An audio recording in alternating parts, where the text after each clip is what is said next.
जय हिंद दोस्तों, स्वागत है आपका हमारे YouTube channel dream job with Ankit पे। दोस्तों आज है 8 अक्टूबर 2022 और कल की डेट में यहाँ पे देखिए अलॉटमेंट जारी होने वाला है। अक्टूबर 9 2022 संडे को यह अलॉटमेंट होगा, जिसमें आपको कौन सा कॉलेज मिला है ये बताया जाएगा। तो कॉलेज मिलने के बाद फिर आपका क्या प्रोसेस होता है, नेक्स्ट डे से आपको सीट कंफर्मेशन और फी पेमेंट जमा करना होता है और उसके तुरंत बाद से आप अपना कॉलेज में जाके अपना डॉक्यूमेंट वेरिफिकेशन और अपना सीट कंफर्मेशन कराते हैं कि हम एडमिशन लेना चाहते हैं। दोस्तों जब आपको कॉलेज अलॉट हो जाएगा उसके बाद आप जो बची हुई फीस है, यानी अभी 5650 तो आपने जमा ही कर दिया है, बाकी की जो बची हुई फीस है वो आप सीट कंफर्मेशन फीस जमा करेंगे और उसके बाद जाके कॉलेज में अपना डॉक्यूमेंट वेरिफिकेशन कराएंगे। तो चलिए अब बात करते हैं यहाँ पे कि कितना यहाँ पे हमें कौन कौन से डॉक्यूमेंट लगेंगे, क्योंकि सीट कंफर्मेशन तो कल होगा, उसके बाद ही क्लियर होगा। बाकी डॉक्यूमेंट क्या लगने वाले हैं, आपको कौन कौन से डॉक्यूमेंट तैयार करके रखने हैं, हम इस पर आज बात करने वाले हैं। तो चलिए शुरू करते हैं। यहाँ पे देखिए मेरे पास मेरे लास्ट ईयर की है, जब हमने बीएड की एडमिशन लिया था तो उस समय हमें क्या क्या डॉक्यूमेंट लगे थे इसमें आपको देखने को मिल जाएगा। मैं अभी आपको पूरा डिटेल में बताऊंगा कौन कौन से डॉक्यूमेंट इसमें हमको लगे हैं और कौन कौन से आपको लगने वाले हैं, तो पूरा वीडियो आपको ध्यान से देखना है। चलिए यहाँ पे देखिए सबसे पहले नंबर पे आपको नीचे में डिटेल में बताता हूँ। पहले तो थोड़ा सा यहाँ पे बता देता हूँ क्या क्या लगने वाला है, फिर इसमें डिटेल में आपको दिखाएंगे कि कौन कौन से डॉक्यूमेंट लगे हैं और कैसे आपको उसमें लगाना है। देखिए सबसे पहले आप जिस भी कॉलेज में आप एडमिशन ले रहे हैं कॉलेज का आपको प्रवेश फॉर्म मिलता है। हर कॉलेज में रहता है सिस्टम, उस कॉलेज का आपको प्रवेश फॉर्म रहेगा। उस कॉलेज में जो प्रवेश फॉर्म दिया जाएगा उसमें बेसिक जो डिटेल आपकी भरी जाएंगी, जैसे कि बाद में उन्हें कांटेक्ट करना हो तो उससे संपर्क वो आपको आपके साथ कर लें। और फिर ऑनलाइन काउंसलिंग की अवधि में प्राप्त होने वाले सारे प्रमाण पत्र जो लगे हुए हैं वो रहेंगे। और उसके बाद आपको यहाँ पे एक मुख्य चिकित्सा अधिकारी यानी सीएमओ द्वारा जारी मेडिकल प्रमाण पत्र भी लगाना है और एक आपको 10 रुपये का स्टाम्प शपथ पत्र लगाना है, प्रारूप के साथ चस्पा करना है, जिसमें क्या लिखा रहेगा वो भी मैं आपको भी बताऊंगा। और फिर आधार कार्ड की छाया प्रति और हाई स्कूल के प्रमाण पत्र, इंटर के प्रमाण पत्र आपके यहाँ पे लगेंगे, ग्रेजुएशन के लगेंगे। अगर आप पीजी से भरे हुए हैं तो आपके पीजी के भी लगेंगे। फिर उसके बाद अंतिम संस्था द्वारा प्रमाण पत्र यानी टीसी और चयनित प्रमाण पत्र ये भी लगेगा। और माइग्रेशन प्रमाण पत्र, अगर आप माइग्रेशन यानी एक यूनिवर्सिटी से दूसरी यूनिवर्सिटी में जा रहे हैं तो वो भी यहाँ पे लगेगा। तो चलिए पूरा डिटेल में देखते हैं।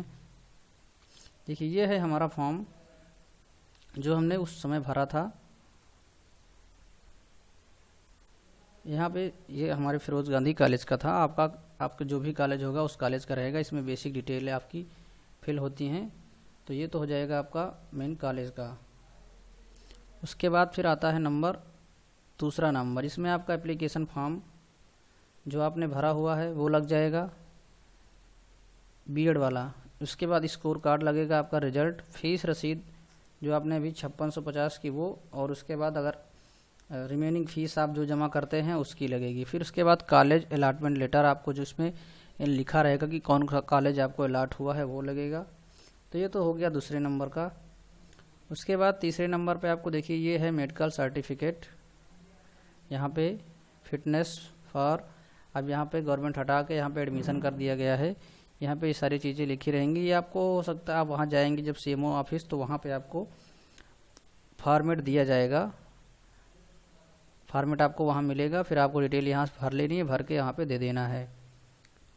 आपको इसमें साथ में आपको एक आधार कार्ड और अपना अलॉटमेंट लेटर लेके जाना रहता है कि दो चीज़ वहाँ पे जमा कराई जाती है। मेरे केस में यही हुआ था, अलॉटमेंट लेटर और आधार कार्ड लेके जाएंगे तो आपको वहाँ से मेडिकल सर्टिफिकेट बना के दिया जाएगा, या फिर आप किसी और नज़दीकी अस्पताल से अगर कोई बनाता है तो वहाँ से करा सकते हैं। देखिए दूसरा ये शपथ पत्र है। शपथ पत्र में क्या रहता है, शपथ पत्र में यहाँ लिखा रहेगा कि आप जिस भी कॉलेज में है वहाँ पे एनसीटी एवं विश्वविद्यालय शासनादेश के अनुसार बीएड थ्योरी में 80% और प्रैक्टिकल में 90% की उपस्थिति अनिवार्य है। यानी ये अटेंडेंस का वहाँ पे एफिडेविट लगवाया जाता है, या आप घोषणा करते हैं कि हम अपना जितने % उपस्थिति देंगे, अदरवाइज वहाँ से वो लोग नोटिस भेजते हैं आपके घर कि आप कॉलेज नहीं आ रहे हैं। और उसके बाद नेक्स्ट है जिसमें आपको फिर आधार कार्ड अपना लगाना रहता है। अगर आप कैटेगरी में किसी में बिलोंग कर सकते हैं जनरल के अलावा, तो आपको कास्ट सर्टिफिकेट यानी ओबीसी SC ST जो भी हो वो आपको लगाना पड़ता है। EWS अगर है तो EWS लगाना पड़ेगा, फ़ोटो लगाना पड़ेगा। अगर आप कोई और आरक्षण ले रहे हैं आर्मी कोटे का या फिर किसी और कोटे से आपके थ्रू आप एक सर्विसमैन कोई भी आ रहा है अगर आप, तो उसका भी आपको यहाँ पे प्रूफ लगाना होता है। तो आप लगाएंगे रिजर्वेशन के तौर पे आपको जो लगाना, जो आप उसमें ऑनलाइन फॉर्म में आप मेंशन किए होंगे। फिर आपको यहाँ पे 10th 12th और UG की मार्कशीट, 10th की तो लगानी है, 12th की लगानी है, ग्रेजुएशन की भी आपको लगानी है। अगर आप PG से कर रहे हैं तो आपको PG की भी यहाँ पे लगानी है। फिर आपको TC यानी ट्रांसफ़र सर्टिफिकेट और करेक्टर सर्टिफिकेट, यानी यहाँ पे आपका ये ट्रांसफ़र सर्टिफिकेट आपका स्कूल का स्थानांतरण प्रमाण पत्र और यहाँ से चरित्र प्रमाण पत्र भी आपको बनवा लेना है अपने कॉलेज से, जिस लास्ट कॉलेज जहाँ पे आप पढ़े हुए हैं ग्रेजुएशन या फिर PG। उसके बाद आता है नंबर माइग्रेशन का। तो माइग्रेशन क्या होता है? माइग्रेशन का मतलब ये होता है, आपने सुना ही होगा कि एक जगह से दूसरी जगह जाने को माइग्रेशन बोला जाता है। तो यहाँ पे अपने इस सत्र में माइग्रेशन का मतलब ये होता है कि जब आप किसी एक यूनिवर्सिटी से दूसरे यूनिवर्सिटी जाते हैं, यानी एक यूनिवर्सिटी आप चेंज करते हैं और किसी दूसरे यूनिवर्सिटी में जाते हैं। जैसे कि मान लिया कि आपने ग्रेजुएशन किया CSJMU से, ठीक, अब आपको एडमिशन मिल रहा है B.Ed के लिए लखनऊ यूनिवर्सिटी में, तब आपको यहाँ पे फिर माइग्रेशन की ज़रूरत पड़ेगी। अगर आपने ग्रेजुएशन किया है लखनऊ यूनिवर्सिटी से और आप एडमिशन ले रहे हैं लखनऊ यूनिवर्सिटी में, अगर सेम यूनिवर्सिटी है तो आपको फिर माइग्रेशन की ज़रूरत नहीं पड़ेगी। अगर दूसरी यूनिवर्सिटी है तो आपको माइग्रेशन की ज़रूरत पड़ेगी। अब सारी यूनिवर्सिटी का माइग्रेशन अलग अलग सिस्टम है, किसी का ऑनलाइन मिलता है, किसी का यूनिवर्सिटी से मिलता है, तो वो प्रोसेस आप देख लीजिएगा। कानपुर यूनिवर्सिटी का हमने ऑलरेडी बता दिया है, इसके पहले कैसे अप्लाई करते हैं आप वीडियो जाके देख लीजिएगा। तो ये हो जाएगा माइग्रेशन का। तो इतने सारे डॉक्यूमेंट लगते हैं। तो यहाँ पे 8 डॉक्यूमेंट, 8 तरह के डॉक्यूमेंट हुए, 8 डॉक्यूमेंट नहीं, डॉक्यूमेंट तो बहुत लगेंगे। और फ़ोटो कम से कम आपको दो तीन फ़ोटो तो कम से कम रखना ही है, क्योंकि वहाँ पर देखिए कॉलेज में एक फ़ोटो तो आप फॉर्म के साथ लगा देंगे, हो सकता है दूसरा आपको उसी समय ID कार्ड के लिए लगवाया जाए, ठीक है। तो मिनिमम तो 2 फ़ोटो कम से कम आपको लग ही जाएंगे। तो आप फ़ोटो कम से कम 4-5 फ़ोटो बनवा के रख लीजिएगा, क्योंकि आने वाले समय में इसमें लगना ही लगना है। तो ये सारी चीज़ें हो गई जो कि एडमिशन के समय आपसे मांगी जाएंगी और आपको इसे तैयार करके रख लेना है। एक चीज़ और छूट रहा है यहाँ पे, उससे मैं अभी इसी समय जो है एक होता है, मैं दिखा दे रहा हूँ, गैप। देखिए जो जिसका गैप होता है, अगर कोई मान लेते हैं 2021 में ग्रेजुएशन हुआ, उसने 1 साल ड्रॉप किया है, ठीक, तो उसको फिर गैप का प्रमाण पत्र लगवाना पड़ेगा। ये भी आपको एफिडेविट के तौर पे शपथ पत्र लगाना पड़ेगा। ये आप बनवा के 10 रुपये के स्टाम्प पे एक लगाएंगे कि हमने इस 1 साल में जो किया, 1 साल आपने क्यों गैप किया, उसका रीज़न आपको जो है देना पड़ेगा।